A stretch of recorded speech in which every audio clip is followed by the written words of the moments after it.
So CJ, Bey, Nick Emerson, thanks for sitting with me and chatting about this upcoming work of yours on our concert. The name of the concert is Tomorrow Is My Turn, which is from a Nina Simone song, Tomorrow Is My Turn. And that was the theme of our whole last season. It was all online, and of course, because of COVID. And it was 100% music of Black composers. And so this concert's kind of like an encore performance of that, kind of bringing it back, but we're adding some new things. And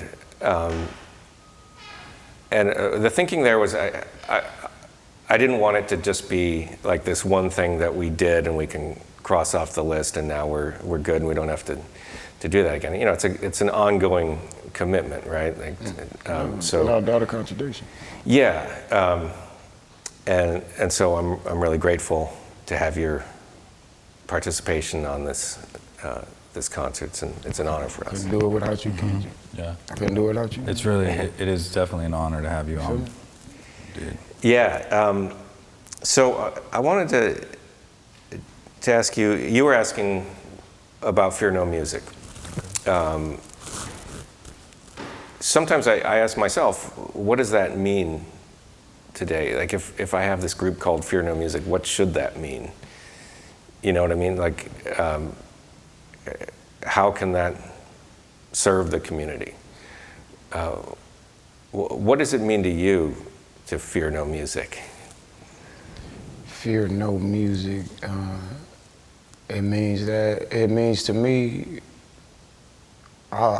So fear I view as an acronym. Anytime I see fear, an acronym automatically pop up to me. All right, it's called false evidence appearing real. Right. So I think about it. False evidence appearing real. No music. Right. Sounds kind of like it's according to English, it's improper. So I go inside my mind and I think and say, fear no music. There is no music that I will not listen to. Right. Not one single track on this planet that I won't get my ear to. I don't fear no music at all. It ain't nothing that I can't play. If I get it, if I take my time, I study it, or any instrument that I want to, you see what I'm saying? Fear no music. I'm not fearing nothing about the vibration of music. You know what I mean? Music is vibration. Vibration is expression. Expression is lessons. Lessons is questions. Questions is blessings. This is what I write. I write this because this is how my mind is set up. It's set up in a format to know that word is spirit. So you're not gonna, I'm not gonna allow myself to accept the negative things. So remember, because fear, false evidence appearing real. I'm not gonna allow nothing that's not supposed to be inside that vibration. Vibration is consistent. You know what I mean? So that's what fear no music. There's no music that I won't play. There's no music that I won't write. There's no music that that of course I won't say. I won't say. You know what I mean? I love that. Music. Yeah. Mm-hmm. You're so right about the vibrations and it being something occurring naturally in the world and universal to all people, right? Yeah, so, absolutely. And I think that's really our mission, is to help people understand that there is nothing to fear about music, and that we should have open ears to all of it, and that's why it's especially meaningful to have your music on the concert stage at the old church, with our ensemble and our audience, and have them all experience it. What about you, Nick?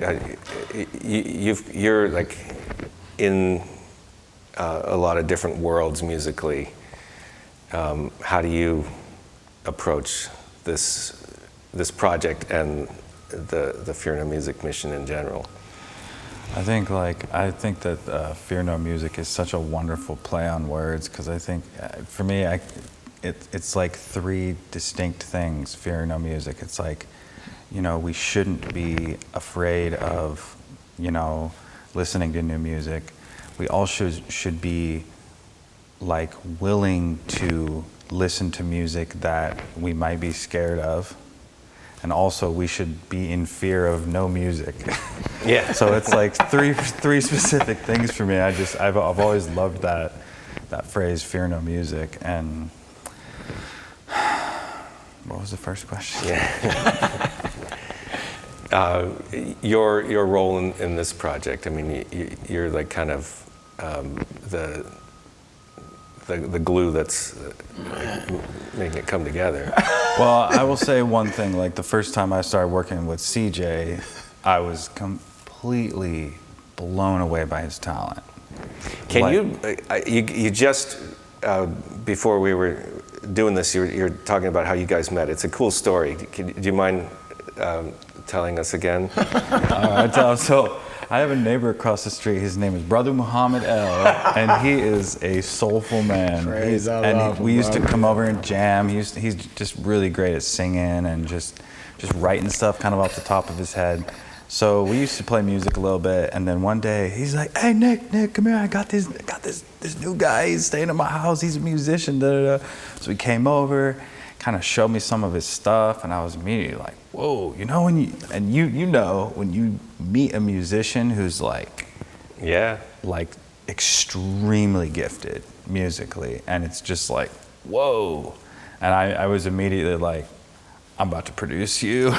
So we just like started making tracks, and I love making music with CJ, because like the way we do it is he writes the lyrics and the bars, and we come up with a song concept together.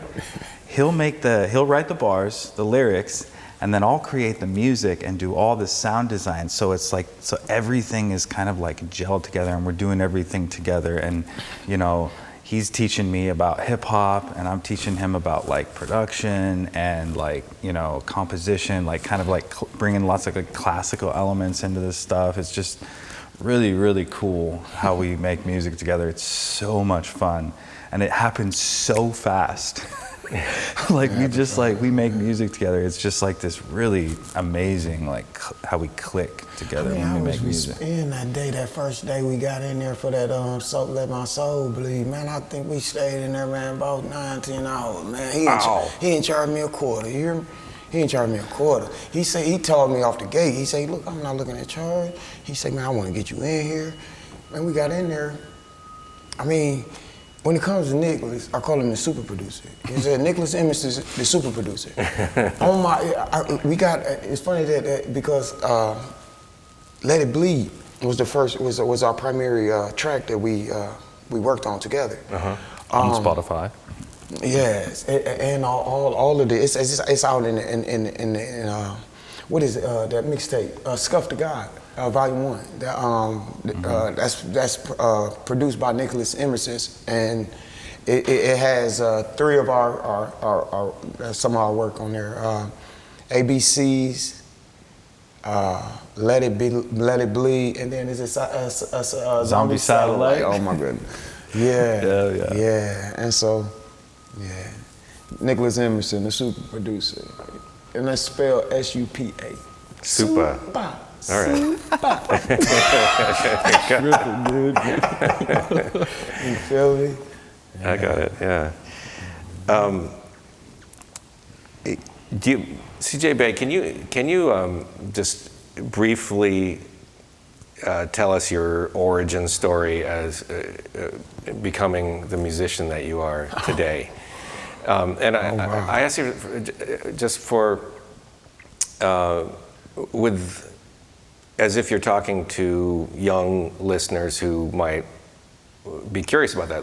They want to, how can I get to that level? Oh my God. How can I get a start in music? That's my musical history. It goes back, I'm gonna try to. All right. I guess since I came out of the womb, I've been a dancer. I've been a listener. I've been in tune with the music. Now, the reason that I say that is because when my mother and stuff my family had parties and stuff, I was the dancer. You know what I mean? I was the beatboxer. I was the break dancer. You know what I mean? Ever since I was young, that's what I said. As far as with vibration, rhythm. You know what I mean? I love it. I love it. You know what I mean? It's part of me. It's my essence. You know what I mean? When the birds chirp, when I see the bird, you know what I mean? All of this. So I would say my father hadn't passed away, and then I'm trying to think of what street I stayed on. I think I was still on Jefferson, so I had to been like I hadn't went to second grade yet, so it's first or kindergarten. I used to clean up a church with my elder cousins. I had two elder men cousins. One played the piano, the other one played the drums. We'd go in there, we'd clean up, but you know what I mean? We clean up after we get through cleaning up. One gonna jump on the piano, one gonna jump on the drum. And they gon' and then after they get through with that session, they'll stop for a minute, then they flip. He'll go and get on the, and then the other one to get on the drum. Nice. So I was able to get two different ways of making music, all right? Now I heard the difference in the two, all right? One sounded, I can't really, I think that's, okay, so one sounded, they both were together. Mm-hmm. But my relatives wasn't. They was always in competition. All right? So one day, I went to one of my, because I kept thinking, I said, man, if they used to always get into it, no, I wanted to, and I'm steady looking, I'm young. I said, man, y'all music sounds so good, you know what I mean? But why y'all steady fighting? you feel me? Yeah. So I said, and I liked it. They call me Bam Bam. And ever since I was, because I like to beat on stuff. Mm-hmm. All right. So one day I say, "Can you teach me how to play the drum?" He said, "Yeah." He said, "I'll teach you how to play the drum." He took me over there. He said, "Well, you might have to wait because you cannot fit on the stool. So you might have to wait." I said, "No." I said, "No. Just show me how to make a beat." I say, "And if you show me how to make a beat, I'll show you that I can repeat it." And he was like, "Okay." He got on it. He said, "I want you to boom, tap, boom, tap, boom, tap." So I got up. I positioned it was the roller seats. Yeah, with the black leather. That little stool. Yeah. And so I sat right on the tip of it. I positioned my feet on the bass. I positioned my feet, one of my feet on the hi-hat. On the hi-hat. Yeah. I tap the hi-hat. I seen exactly what he did. Boom, tap, boom, tap. He looked, he said, "See, you already know how to do this?" I said, "No." I said, "You showed me the beat. I told you I can do it."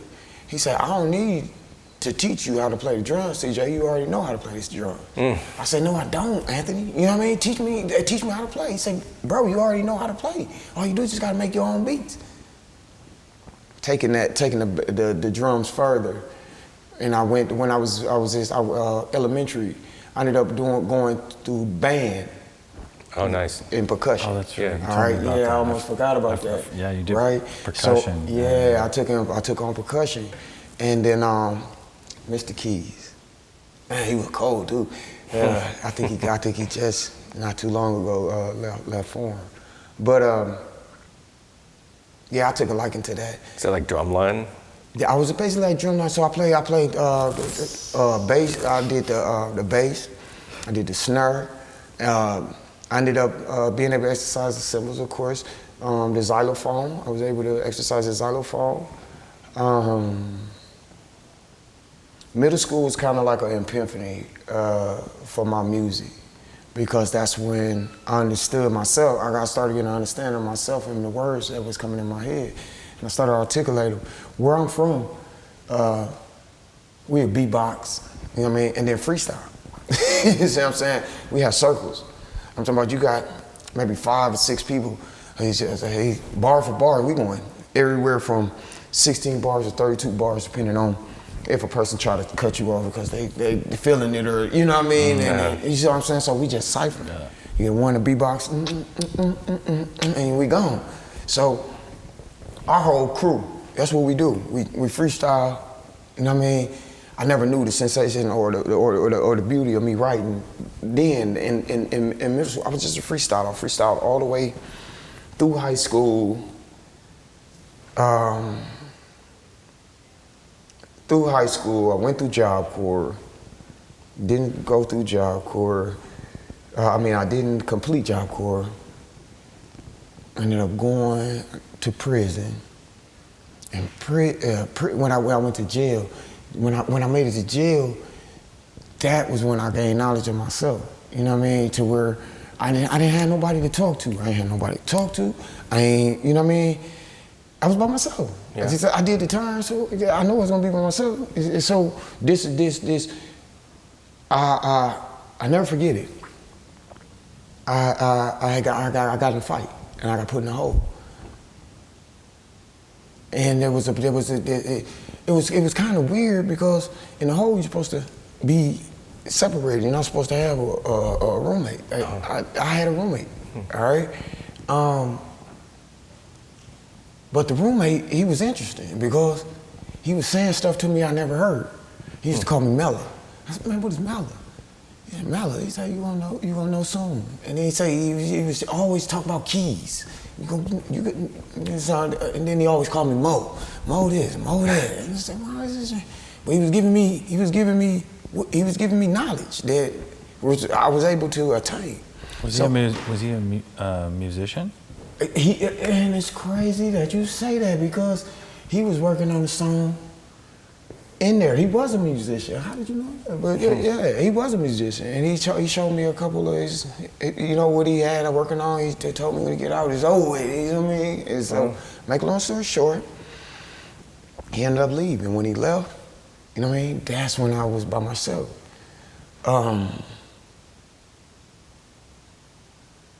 So, I think I was about I had been 20, 23, 24, somewhere around there. I can't remember. Okay, so 2006. 2006 is when I went in. While I was in there by myself, I got an epiphany again. I see that you've been going to church all your life. You sung in the choir, you know what I mean? You play the drums at church. You know God, you know scripture, scripture, you know what I mean? Because I studied scripture ever since I was young, you know what I mean? Why don't you try God way? What you mean by that? He said, well, you done tried, you done did all the stuff that you done seen out in the street or out with your family. I said, why don't you go God way? So I got down on my knees. I say, look, I've gone my way, like you said, you're right. I agree with you. I did this on my own kindness with the intentions to understand myself. But this is what I need. Show me your way. God, if you show me your way, I'll never leave because I know it's the right way. If I went my way and my way wasn't right, there's only one more person that's gonna be able to lead me the right way. And I know you within, because you talk to me all the time.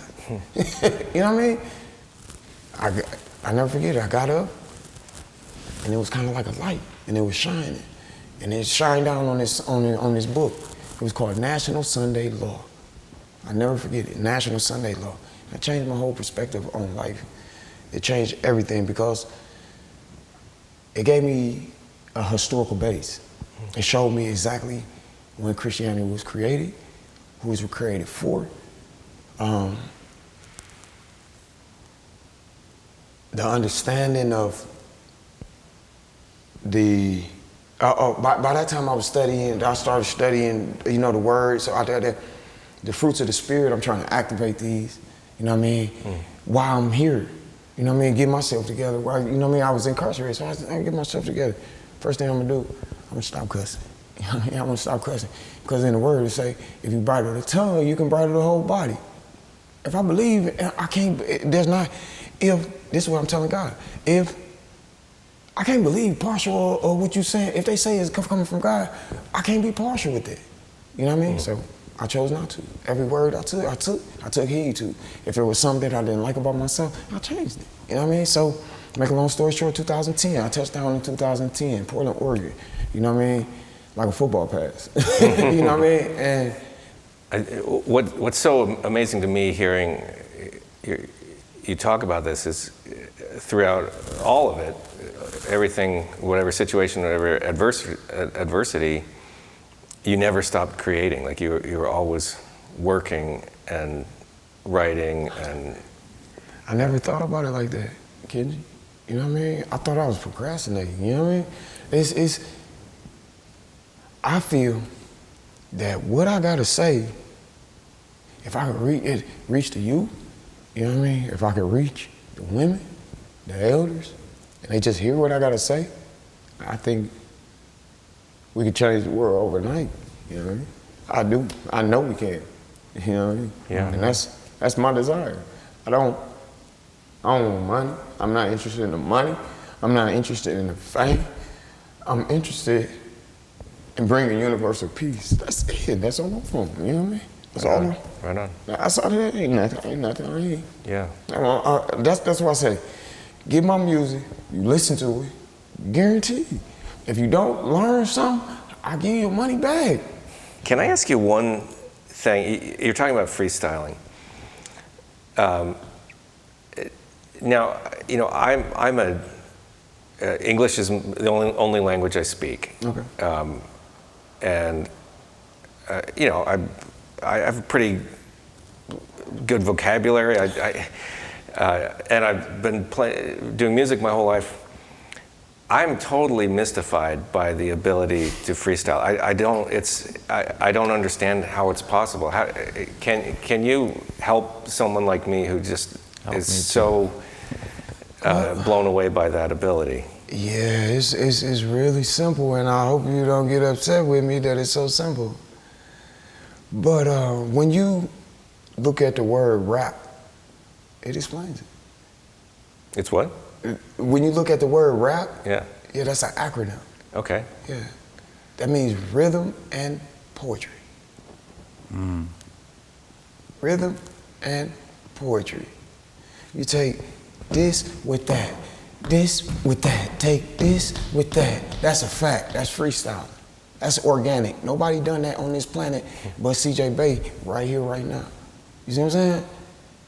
Now somebody can, you know, I use part of my ancestors' demonstration because the beat in itself,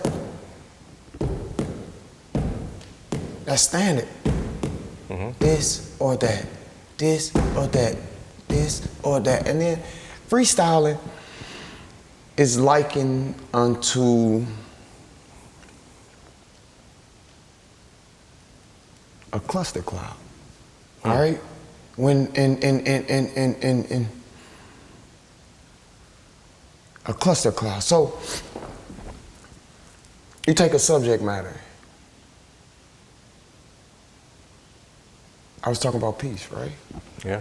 So I put peace in that cluster. I'll put a circle around that and I say peace. All right, that's what I want to talk about. So right off of that, my mind is freestyling automatically right after I said that.